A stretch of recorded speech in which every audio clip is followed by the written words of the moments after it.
Saya ingin mengutip kalimat motivasi yang disampaikan oleh Ibnu Athaillah.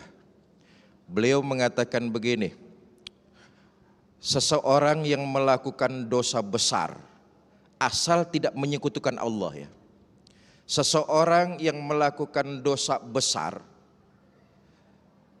asal dia tidak husnuzon, buruk sangka kepada Allah, asal tidak suuzon, maksud saya suuzon, buruk sangka kepada Allah, dia mengenal Allah, berapapun besar dosanya, maka dia akan mengenal rahmat Allah lebih luas, lebih besar dari dosa dan kesalahan yang dia buat. Asal tidak terjebak kepada syirik. Ini penting. Betapapun dosa yang kita lakukan, selama itu tidak syirik, Ibnu Athaillah bilang husnuzonlah kepada Allah.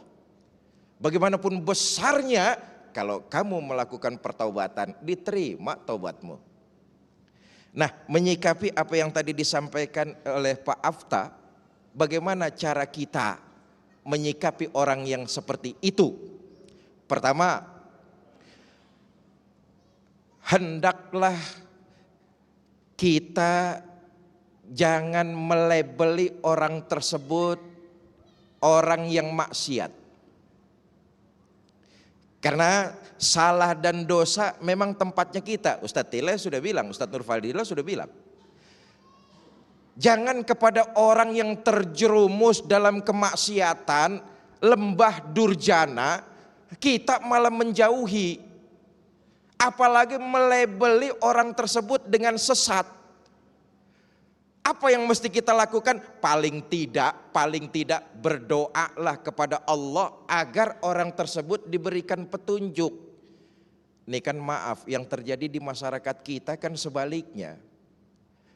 Dengan orang yang bergelimang dosa, hanyut di lembah maksiat, kita alergi, jijik, nggak mau dekat-dekat sama dia. Betul apa enggak itu? Kita asingkan mereka, kita anggap sampah. Padahal Islam enggak begitu.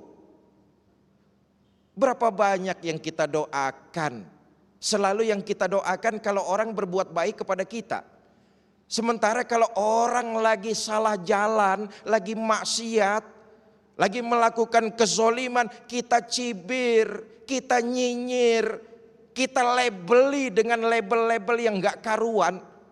Tapi kita sendiri nggak punya daya dan upaya. Paling tidak mohon berdoa kepada Allah agar diberikan jalan yang lurus buat orang tersebut.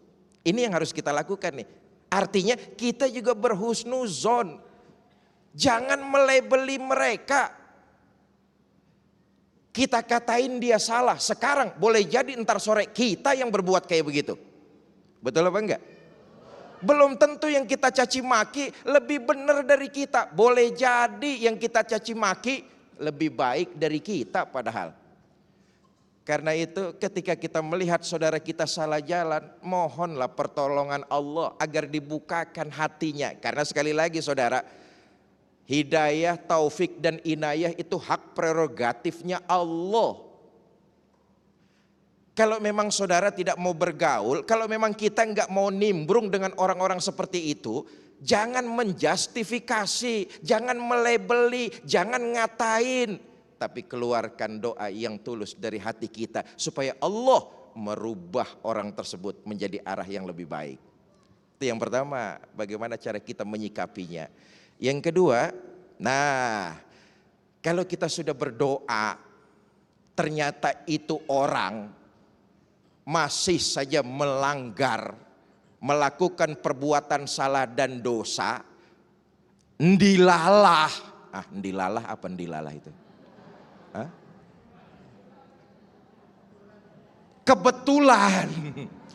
Kebetulan status sosialnya, kondisi ekonominya makin meningkat, ndilalah. Maksiat masih terus, kita udah doain karirnya makin melesat, ekonominya makin mapan. ngelus dada dalam hati. Jangan sampai tuh orang kena istidraj. Hei, hei, yang sedang bermaksiat, yang sedang lalai, yang sedang jalannya lagi enggak lurus, segeralah menyadari kesalahan lalu bertobat kepada Allah. Kami keluarga kalian ini sudah berdoa, tapi kalau berdoa juga ternyata saudara masih melakukan pelanggaran, hati-hati, jangan-jangan istidraj. Istidraj, Masya Allah. Apa itu istidraj? Diulur, diulur, diikutin. Orang kalau diikutin kan enak, pengen ini ada, pengen itu bisa, pengen bikin ini ayo, pengen beli kecukupan. Baik, Ustaz. Sementara maksiat masih terus dilakukan. Awas istidraj, ujung-ujungnya dikedet dadakan. Belum sempat tobat, maksiat masih terus terlaksana, belum sempat tobat, ajal diambil oleh Allah, mati dalam kondisi su'ul khatimah. Nauzubillah.